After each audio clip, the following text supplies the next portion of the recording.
अगर आप भी ढूंढ रहे हैं कक्षा 10 सामाजिक विज्ञान के 10 सबसे महत्वपूर्ण प्रश्न, तो आपने बिल्कुल सही वीडियो पर क्लिक किया है, क्योंकि इस वीडियो में हम पढ़ने वाले हैं क्लास 10 सामाजिक विज्ञान में भूगोल विषय पार्ट 1 संसाधन एवं विकास के 10 सबसे मोस्ट इम्पॉर्टेंट शॉर्ट क्वेश्चन, यानी कि 10 सबसे महत्वपूर्ण लघु उत्तरीय प्रश्न, जो बार बार कई वर्षों से एग्जाम में पूछे जा रहे हैं। तो चलिए टाइम वेस्ट ना करते हुए वीडियो को शुरू करते हैं।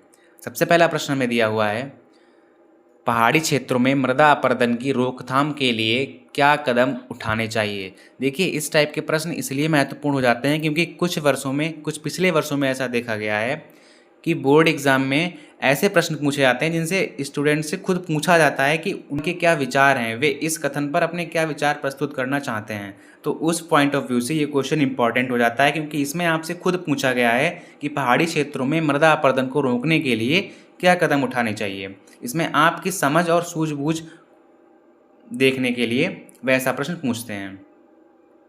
तो इसका आंसर हो जाएगा, पहाड़ी क्षेत्रों में मृदा अपरदन को रोकने के लिए क्या कदम उठाए जाने चाहिए, वो निम्नलिखित दिए हुए हैं।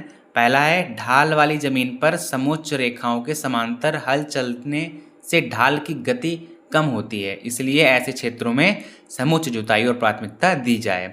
मतलब आपने देखा होगा वो सीढ़ीदार खेती होती है ना, वहीं उसी की बात हो रही है यहाँ पे। अगला पॉइंट है हमारे पास में, ढाल जमीन पर सोपान बनाए जाने चाहिए। तीसरा पॉइंट है हमारे पास, फसलों के मध्य में घास की पट्टियां उगाकर भी मृदा अपक्षय कम किया जा सकता है, जिसे पट्टी कृषि कहते हैं। तो समझ गए हमारा पहला क्वेश्चन। अगले क्वेश्चन पे चलते हैं। तो दूसरा प्रश्न है हमारा, जैव और अजैव संसाधन क्या होते हैं, कुछ उदाहरण दें। ये क्वेश्चन बहुत इंपॉर्टेंट है क्योंकि ये 2022 में, 23 में और 24 में तीनों वर्षों में लगातार पूछा गया है, तो इस बार भी पूछने की संभावना पूरी है। चलिए इसके सॉल्यूशन पे देख लेते हैं। इसका आंसर दिया है हमें जैव संसाधन। सबसे पहले देखते हैं जैव संसाधन क्या होते हैं। वे संसाधन जो जैव मंडल में उत्पन्न होते हैं, मतलब जो जैविक होते हैं, जो जैव मंडल से उत्पन्न होते हैं, उन्हें जैव संसाधन कहते हैं। इसमें जीवन पाया जाता है भाई, इनमें जीवन पाया जाता है, जैसे कि हमारे पेड़ पौधे हो जाएंगे, जितने भी मनुष्य हो गए, जानवर, पक्षी, ये सभी क्या है, वनस्पति, ये सब क्या है, ये सभी जैव संसाधन हैं। अगला देखते हैं अजैव संसाधन। अजैव संसाधन क्या होते हैं, वे संसाधन जो निर्जीव वस्तुओं से प्राप्त होते हैं, उन्हें अजैव संसाधन कहते हैं। मतलब इनमें जीवन नहीं पाया जाता है, ठीक है। जैसे कि हमारे जल, पवन, जीवाश्म ईंधन आदि वगैरह, ये सारे क्या हो जाएंगे, अजैव संसाधन हो जाएंगे। अगले क्वेश्चन की ओर बढ़ते हैं। तीसरा प्रश्न दिया हुआ है, मृदा निर्माण के 3 कारकों की व्याख्या कीजिए। मतलब हमें इसमें मृदा के निर्माण के जो 3 कारक हैं उन पे बात करनी है। तो इसका सॉल्यूशन हो जाएगा हमारा, इसका आंसर है, मृदा एक जीवित तंत्र है जिससे बनने में लाखों वर्ष का समय लगता है। मृदा को बनने में 1-2 हज़ार वर्ष का समय नहीं, बल्कि लाखों वर्षों का समय लगता है। यह सबसे महत्वपूर्ण नवीकरण योग्य संसाधन है। नवीकरण योग्य संसाधन कौन से होते हैं, नवीकरण योग्य संसाधन वे होते हैं जो प्रकृति में सीमित मात्रा में उपलब्ध हैं और जिन्हें बनने के लिए लाखों वर्षों का समय लग जाता है, उन्हें नवीकरण योग्य संसाधन कहते हैं। और मृदा भी एक प्रकार का नवीकरण योग्य संसाधन है, क्योंकि इसे आर्टिफिशियल हम नहीं बना सकते, ये प्राकृतिक होती है, खुद से बनती है, लाखों वर्षों का समय लगता है। अगला इसमें पॉइंट दिया हुआ है, पहला पॉइंट है हमारे पास में, मृदा बनने की प्रक्रिया में तापमान परिवर्तन, बहते जल की क्रिया, पवन, हिमनद, अपघटन क्रियाओं का योगदान रहता है। दूसरा पॉइंट है इसमें, मृदा जैव व अजैव दोनों प्रकार से बनती है। मतलब मृदा के बनने में जैविक और अजैविक दोनों पदार्थों का प्रयोग होता है, यानी कि दोनों प्रकार के पदार्थों का प्रयोग होता है। जैसे कि जितने भी जानवर होते हैं उनकी डेड बॉडी होती है वो, और जो सूखे पत्ते होते हैं, लकड़ी होती है, इन सब से मिलकर के मृदा बनती है, ठीक है। चलिए तीसरा पॉइंट है हमारे पास में, सूखे क्षेत्रों की मृदा अधिक क्षारीय होती है, परंतु सही उपचार और सिंचाई करके ही इनकी पैदावार में वृद्धि की जा सकती है। मतलब जो सूखे क्षेत्र हैं उनकी मृदा उपजाऊ नहीं होती है, वो मृदा कैसी होती है, बंजर होती है, खेती के लिए उपजाऊ नहीं होती है। तो इसके लिए हमें क्या करना होगा, सिंचाई पर ज़्यादा ध्यान देना होगा, और साथ ही हमें ऐसे उर्वरक और ऐसी खाद वगैरह का प्रयोग नहीं करना है जिससे वह मृदा और भी सूखी और क्षारीय हो जाए। चलिए बढ़ते हैं अगले प्रश्न पर। तो चलिए बढ़ते हैं चौथे प्रश्न की ओर। चौथा प्रश्न में दिया है, भूमि निम्नीकरण के क्या कारण हैं। ये प्रश्न 2021, 22 और 24 3 वर्षों में पूछा गया है, आगे भी आने की संभावना है, इसे आप ध्यान से पढ़िएगा। इसका सॉल्यूशन हो जाएगा, इसका सही उत्तर होगा हमारा भूमि निम्नीकरण के कारण। क्या कारण है? अनियंत्रित खनन, मतलब जो खनन चल रहा है उस पर कोई नियंत्रण ही नहीं है, सरकार द्वारा कोई नियंत्रण नहीं लगाए जा रहे हैं, खनन की प्रक्रिया लगातार चल रही है जिससे भूमि का निम्नीकरण होता जा रहा है। अगला पॉइंट है अति पशुचारण की समस्या कई राज्यों में व्याप्त है। अति पशुचारण क्या होता है? पशुओं के द्वारा जो ये खाली मैदानों में पशु घास खाते हैं, चरते हैं, तो उससे क्या होता है उनके पैरों से मिट्टी जो होती है वो उसका कटाव हो जाता है, तो ये एक भूमि निम्नीकरण का कारण है। अगला पॉइंट हमें दिया हुआ है बढ़ता औद्योगिकरण और इससे निकलते जहरीले पदार्थ। जगह जगह पे आपने देखा होगा फैक्ट्रियां बन रही हैं, कारखाने खुल रहे हैं और उनसे निकलने वाले जहरीले पदार्थ जो कि हमारे पर्यावरण को हानि पहुंचा रहे हैं और भूमि निम्नीकरण का भी एक प्रमुख कारण है। अगला पॉइंट हमें दिया है वृक्षों की कटाई। वृक्षों की कटाई से क्या होता है? भूमि निम्नीकरण बढ़ जाता है, क्योंकि जो वृक्षों की जो बड़े बड़े वृक्ष होते हैं उनकी जड़ें होती हैं वो मिट्टी को पकड़ के रखती हैं, एक पंजे की भांति पकड़ के रखती हैं, और जब ये पेड़ काट दिए जाते हैं, वृक्षों की कटाई हो जाती है, तब क्या होता है? भूमि निम्नीकरण बढ़ जाता है, तो ये भी एक प्रमुख कारण है। अगला हमारा पॉइंट दिया हुआ है अधिक सिंचाई। पंजाब जैसे राज्यों में ज़्यादा सिंचाई के कारण भूमि का निम्नीकरण बढ़ रहा है, और अगर ऐसे ही बढ़ता रहा तो ये एक बड़ी समस्या के रूप में हमारे सामने आएगा। चलिए अगला क्वेश्चन देख लेते हैं। चलिए अगला प्रश्न देख लेते हैं, प्रश्न संख्या 5। पहाड़ी क्षेत्रों में मृदा अपरदन की रोकथाम के लिए क्या कदम उठाने चाहिए? ये मोस्ट इंपॉर्टेंट क्वेश्चन है, ये हमारा 2022 में 23 में आया हुआ है, तो इस बार आने के चांस हैं। इसके उत्तर पे बात कर लेते हैं। इसका उत्तर लिखा है पहाड़ी क्षेत्रों में मिट्टी के कटाव को नियंत्रित करने के लिए कई कदम उठाने पड़ते हैं। उनमें से कुछ हमारे इस प्रकार दिए हुए हैं। पहला है सीढ़ीदार कृषि, जो कि आपको पहले भी बताई थी, कुछ इस टाइप से होती है ना? हाँ, ऐसी होती है। ये जो उत्तराखंड जैसे जो पहाड़ी एरिया है उधर इस टाइप से खेती की जाती है। अगला है समोच्च जुताई, और तीसरा पॉइंट है पट्टी कृषि। पट्टी कृषि होती है ना, इस टाइप से पट्टियाँ बना बना करके की जाती है। यहाँ पे घास लगाई जाती है जिससे कि मिट्टी का कटाव को रोका जा सके। मिट्टी के कटाव को रोकने के लिए यहाँ पे पट्टियाँ बनाई जाती हैं और उन पे घास लगाई जाती है। ठीक है जी हाँ। अगला देखिए, पेड़ों को कतारों में लगाकर रक्षक पट्टी बनाई जाती है। कैसे होते क्या होता है? जैसे कि हमारा खेत होता है तो इसके चारों तरफ हम क्या करते हैं? पेड़ लगा देते हैं। इससे क्या होता है कि इस खेत की जो मिट्टी होती है उसका कटाव रुक जाता है। क्यों? क्योंकि अभी हमने पढ़ा था कि वृक्षारोपण से, मतलब वृक्ष को काटने से मिट्टी का जो निम्नीकरण होता है वो तेज गति से होता है। अगर हम वृक्ष लगा देंगे तो वो जो वृक्ष की जड़ें होती हैं वो मिट्टी को पकड़ लेंगी, और जिससे क्या होगा कि जो खेत की मिट्टी है वो खेत से बाहर नहीं जाएगी, मिट्टी का अपरदन नहीं होगा। ठीक है, भूमि का निम्नीकरण नहीं होगा। तो ये एक इम्पॉर्टेंट क्वेश्चन है, ये 2022 में और 24 में पूछा गया था। इम्पॉर्टेंट है, आप पढ़ के जाइएगा ध्यान से। अगले प्रश्न पे चलते हैं। प्रश्न संख्या 6 दिया है, मृदा निर्माण में कौन से कारक उत्तरदायी हैं? मतलब मृदा के निर्माण के लिए कौन कौन से कारक उत्तरदायी हैं, किन किन कारकों से मिलकर के, या कह लीजिए कि किन किन कारकों पर निर्भर करता है मृदा का निर्माण। सबसे पहला दिया है शैल।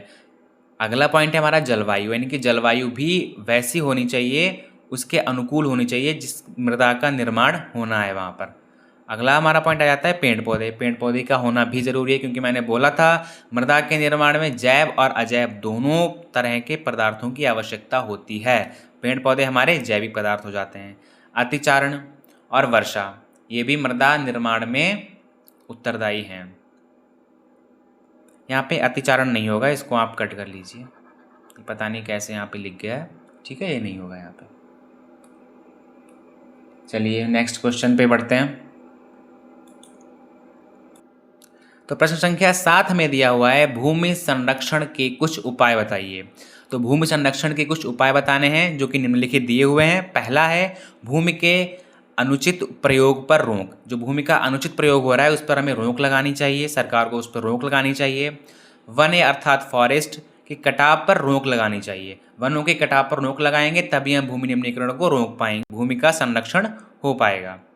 घास एवं वनस्पति के उगाने की व्यवस्था। घास और वनस्पति को उगाने से क्या होगा कि जो भूमि का निम्नीकरण है, भूमि की ऊपरी परत है, उसका संरक्षण हो पाएगा, जो कि सबसे ज़्यादा उपजाऊ होती है। अगला है जल निकासी की पर्याप्त और समुचित व्यवस्था। यदि जल निकास की पर्याप्त व्यवस्था नहीं होगी, समुचित व्यवस्था नहीं होगी, एक सही तरीका या कह लीजिए कि सही रास्ता नहीं होगा जल के निकलने का, तो जल मिट्टी के कटाव को बढ़ा देगा और उसे नष्ट करते करते उसका निम्नीकरण होता रहेगा और भूमि का संरक्षण नहीं हो पाएगा। अगला पॉइंट हमें दिया है फसल चक्र का प्रयोग और भूमि परीक्षण की व्यवस्था। चलिए इस प्रश्न के साथ अब हम अगले प्रश्न पर बढ़ते हैं। प्रश्न संख्या 8। प्रश्न संख्या 8 में दिया गया है जलोढ़ मृदा की विशेषताएं लिखिए। ये क्वेश्चन 2021 में, 24 में और 25 में 3 वर्षों में पूछा गया है, इंपॉर्टेंट है, देख लीजिए इसको। इसका उत्तर होगा जलोढ़ मृदा की निम्नलिखित विशेषताएं निम्नलिखित हैं। पहली विशेषता क्या है हमारे पास, इसमें रेत, सिल्ट और मृत्तिका के विभिन्न अनुपात पाए जाते हैं। मृत्तिका मीन्स होता है जो पेड़ पौधे होते हैं उनकी पत्तियां जो ये टूट जाती हैं और इन्हें मिट्टी में मिल जाती हैं, तब मृत्तिका का निर्माण होता है। ठीक है। अगला पॉइंट दिया है मृदाओं की पहचान कणों के आधार पर होती है, जो कि हाँ आपने पढ़ा होगा जलोढ़ मृदा 2 प्रकार की होती है, खादर और बांगर। खादर कौन सी होती है और बांगर कौन सी होती है, आपने पढ़ा होगा। अगर नहीं पढ़ा है तो इसके नेक्स्ट वीडियो में हम लॉन्ग आंसर लेके आएंगे, टॉप 5 लॉन्ग आंसर, उसमें वो सभी डिस्कस करेंगे हम। ठीक है। चलिए तीसरा पॉइंट है हमारे पास में कणों के आकार के अतिरिक्त आयु के आधार पर जलोढ़ मृदा 2 प्रकार की होती है, खादर और बांगर। ठीक है, यहाँ पे बांगर है। तो ये 8वां क्वेश्चन हो गया हमारा। अब इसी के साथ हम अगले क्वेश्चन पे बढ़ते हैं। अगला प्रश्न हमें दिया है खादर एवं बांगर में अंतर स्पष्ट कीजिए। बोर्ड के एग्जाम के पॉइंट ऑफ व्यू से ये प्रश्न काफ़ी इंपॉर्टेंट है। चलिए इसके आंसर पे बात कर लेते हैं। खादर एवं बांगर में निम्नलिखित अंतर हैं। क्या अंतर दिए गए हैं? खादर की बात करें अगर हम, तो इसमें यह नवीन जलोढ़ मृदा है। नवीन मतलब नई बनी हुई है। और बांगर की बात करें तो ये प्राचीन जलोढ़ मृदा है, मतलब ये पुराने समय प्राचीन काल की बनी हुई है। अगर हम खादर में बात करें तो अधिक बारीक व रेतीले कण हैं इसके, और बांगर की बात करें तो ये कंकड़ और कैल्शियम कार्बोनेट के कण इसमें मिले हुए हैं। खादर में देखें तो ये बार बार नवीकरण संभव है, लाखों वर्षों पश्चात बार बार नवीकरण संभव है, मतलब ये लाखों वर्षों पश्चात या फिर से पुनः बन जाएगी। लेकिन जो बांगर है वो बार बार नवीकरण नहीं है, इसका बार बार नवीकरण नहीं होगा या बार बार निर्मित नहीं होगी। खादर में देखें तो नेक्स्ट पॉइंट हमारा आता है नदी के पास डेल्टा तथा बाढ़ निर्मित मैदानों में पाई जाती है।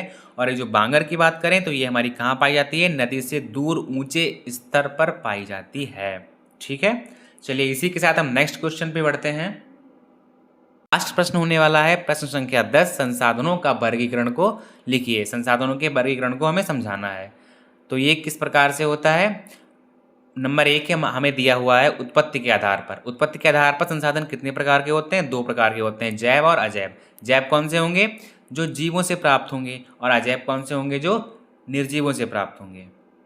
समाप्यता के आधार पर अगर देखें तो 2 प्रकार के होते हैं, नवीकरण योग्य संसाधन और अनवीकरण योग्य संसाधन। नवीकरण योग्य संसाधन हमने आपको पहले भी बताया है, जिनका निर्माण जो हमारे पास में सीमित मात्रा में उपलब्ध हैं और जिनका निर्माण लाखों वर्षों में होता है, उन्हें नवीकरण योग्य कहते हैं। अनवीकरण योग्य क्या होता है? अनवीकरण योग्य संसाधन वे होते हैं जिनका निर्माण दोबारा नहीं हो सकता, ठीक है ना, और जो सीमित मात्रा में है। जैसे कि अगर नवीकरण का उदाहरण देखें तो सौर ऊर्जा, पवन ऊर्जा, ये हमारे पास कैसे हैं? ये हमारे पास अनलिमिटेड है, मतलब इनका हम कितना भी यूज़ कर लें कोई परेशानी वाली बात नहीं है। लेकिन अनवीकरण योग्य संसाधन की बात करें तो ये हमारे पास हो जाएंगे जैसे कि पेट्रोलियम हो गया, है ना, ईंधन हो गया, ये सब क्या है? अनवीकरण योग्य संसाधन है। स्वामित्व के आधार पर अगर हम देखें तो 4 प्रकार के संसाधन होते हैं। पहले व्यक्तिगत संसाधन, मतलब जिनका अधिकार या जिनका स्वामित्व केवल एक व्यक्ति के पास होता है, उसे व्यक्तिगत संसाधन कहते हैं। सामुदायिक संसाधन कौन से होंगे? जिसका स्वामित्व कह लीजिए किसी समुदाय के पास होता है। और राष्ट्रीय संसाधन कौन से होते हैं? जिनका स्वामित्व किसी राष्ट्र के पास, मतलब उस देश के राजा के पास, उस देश के प्रधानमंत्री के पास होता है। अंतर्राष्ट्रीय संसाधन कौन से होते हैं? वे संसाधन होते हैं जिनका स्वामित्व अंतर्राष्ट्रीय जो सभा होती है या कह लीजिए अंतर्राष्ट्रीय समिति के पास होता है। ठीक है। अगला पॉइंट है हमारे पास में विकास के स्तर के आधार पर। यहाँ भी हमारे पास में 4 टाइप के संसाधन दिए गए हैं, संभावित संसाधन, विकसित संसाधन, भंडार और संचित कोष। ठीक है ना, संचित कोष। और इस टाइप से हमारे 10 के 10 प्रश्न समाप्त होते हैं। और ये प्रश्न पिछले वर्षों में लगातार पूछे गए हैं, एग्ज़ाम के पॉइंट ऑफ व्यू से बहुत इंपॉर्टेंट हैं। इन्हें अपनी कॉपी में नोट कर लीजिए और इन्हें एग्ज़ाम में ज़रूरी नहीं है कि आप इनको एज इट इज़ ऐसे ही लिख के आइए। आपको क्वेश्चन के बारे में पता होना चाहिए, क्वेश्चन क्या कह रहा है आपके पास उसका उत्तर होना चाहिए। कॉपी पे लिखा होना ज़रूरी नहीं है, आपको उसका उत्तर पता होना चाहिए, उस प्रश्न में पूछा क्या गया है। अगर आप उसे खुद से बना करके लिख सकते हैं तो और भी बेहतर बात है, क्योंकि हम ज़्यादा देर तक किसी भी चीज़ को अपने माइंड में स्टोर नहीं कर सकते। इसीलिए हमें सिर्फ की पॉइंट्स पे ध्यान देना है, सिर्फ की पॉइंट्स देखने हैं और उनको एग्ज़ाम में जा करके विस्तृत रूप से अपने मन से बना करके लिखना है। छापना नहीं है, किताबी भाषा नहीं लिखनी है, हमें वो लिखना है जो कि हमें समझा है, हमने जो हमने अपना कॉन्सेप्ट क्लियर किया है, हमें वही एग्ज़ाम में लिखना है। ठीक है, तो चलिए इस वीडियो को एंड करते हैं यहीं पे। और next video top 5 long question यानी कि सबसे महत्वपूर्ण 5 दीर्घ उत्तरीय प्रश्न आएंगे,